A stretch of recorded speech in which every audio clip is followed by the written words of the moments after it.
اگر ٹینک میں گٹر کا پانی شامل ہو جائے تو کیسے اسے پاک کریں؟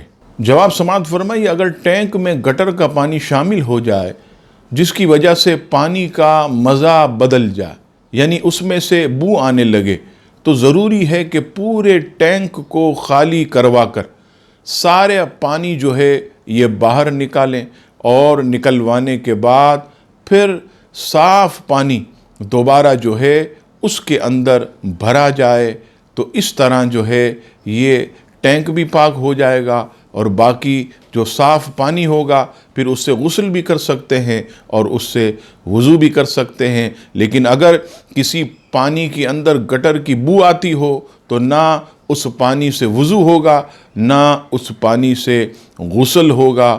ہاں، البتہ آپ جو ہے اس سے طہارت یعنی استنجا کر سکتے ہیں۔ اللہ تعالی ہم سب کو شرعی مسائل سمجھنے کی توفیق عطا فرمائے، آمین۔